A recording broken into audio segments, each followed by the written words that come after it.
दर्शन news. देश की जनता ने नरेंद्र मोदी को 10 साल तक मौका दिया, लेकिन मोदी ने गरीबों का उत्थान करने के बजाय चंद पूंजीपतियों के हाथों देश को गिरवी रख दिया। यह बातें पूर्व मंत्री व प्रदेश कांग्रेस अध्यक्ष अखिलेश प्रसाद सिंह ने स्थानीय मुबारकपुर के गोला मैदान में मंगलवार को आयोजित सभा को संबोधित करते हुए कही। उन्होंने कहा कि केंद्र में इंडिया गठबंधन की सरकार बनने जा रही है। उन्होंने कहा कि मोदी के शासनकाल में बेरोजगारी एवं महंगाई चरम पर है। श्री सिंह ने स्थानीय सांसद को नाकार बतलाते हुए आकाश प्रसाद सिंह को भारी बहुमत से जिताने की अपील की। सभा को पूर्व प्रदेश अध्यक्ष डॉक्टर मदन मोहन झा, नरेंद्र प्रताप मिश्रा, इंजीनियर सौरभ सन्नी, अखिलेश्वर मिश्रा, अनिल कुमार पांडे, संदीप रोशन, सत्येंद्र उपाध्याय, बीटू राय, कुंदन सिंह, कन्हैया यादव, ईश्वर महतो, बालदेव प्रसाद, मनान खान, कमलेश यादव समेत अनेक लोगों ने संबोधित किया। सभा की अध्यक्षता ललन महतो तथा संचालन राम विचार माझी ने किया।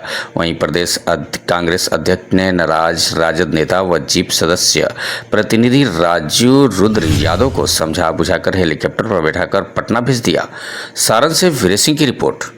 क्या होगा, वहाँ के लोगों का क्या होता होगा, वहाँ के माताओं बहनों का क्या होता होगा, यही इस चुनाव का मूल मंत्र है। अंबेडकर जी ने जो संविधान बनाया उसमें ये तय हुआ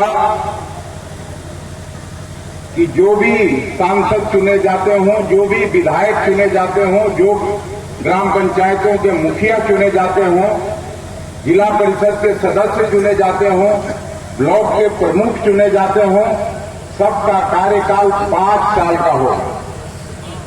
5 साल अगर काम नहीं करे, सड़क नहीं बनवाए, पुल पुलिया नहीं बनवाए, स्कूल अस्पताल नहीं बनवाए, तो उसको जनता को शक्ति है उस संविधान में कि उसको कान पकड़ के बाहर करे।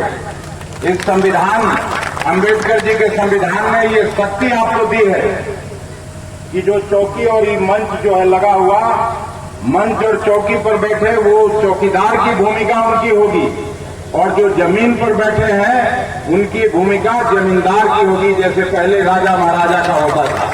ये आपकी भूमिका है। इस ताकत को, वोट की ताकत को समझने का काम करिए।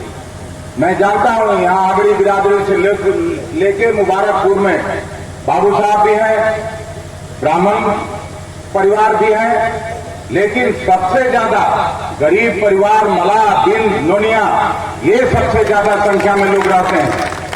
ये जो चाहेंगे वही यहाँ का मुखिया बनेगा। मलाह, बिंद परिवार का जो चाहेगा वही एमएलए बनेगा, वही जिला परिषद बनेगा, और वही बिहार की विधानसभा में जाएगा, और देश के लोकसभा में भी वही चुनकर जाएगा। तो ऐसे सांसद को, जिनको 10-10 साल आपने मौका दिया, वो आपकी सड़क की व्यवस्था ठीक नहीं कर सका, वो आपके स्कूल अस्पताल की व्यवस्था ठीक नहीं कर सका, वो आपके खेत खलिहान के लिए पॉलिसी नहीं बनाया।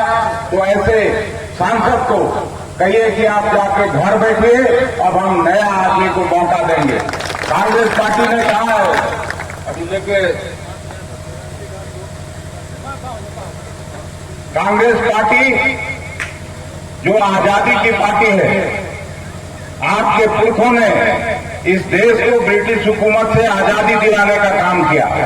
ये वही पार्टी है जिसमें नेहरू जी, जवाहरलाल नेहरू जी काम करते थे, स्वर्गीय लाल बहादुर शास्त्री जी काम करते थे, स्वर्गीय सुभाष चंद्र बोस काम करते थे, मौलाना अबुल कलाम आजाद काम करते थे, हम लोगों के पूज्य बापू महात्मा मोहनदास करमचंद गांधी जी काम करते थे, और सरदार वल्लभ भाई पटेल काम करते थे।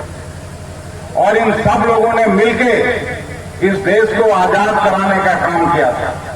आजादी का मतलब क्या है कि हर गरीब का बच्चा हो, अमीर का बच्चा हो, सबको स्कूली शिक्षा और समान अवसर मिले। नौकरी में ट्रेन का टिकट कितना बढ़ गया इस जमाने में। हम भी भारत सरकार के मंत्री रहे हैं, हम विधानसभा में काम करते थे, तो बिहार के स्वास्थ्य मंत्री के रूप में भी मैंने काम किया। और अभी मैं राज्यसभा में एमपी हूं, 2030 तक मैं एमपी हूं। एक और लोकसभा हो जाएगा तब भी हम एमपी रहेंगे। और मेरे पुत्र यहां महागठबंधन के प्रत्याशी के रूप में कांग्रेस से प्रत्याशी हैं पंजा छाप पर। इंदिरा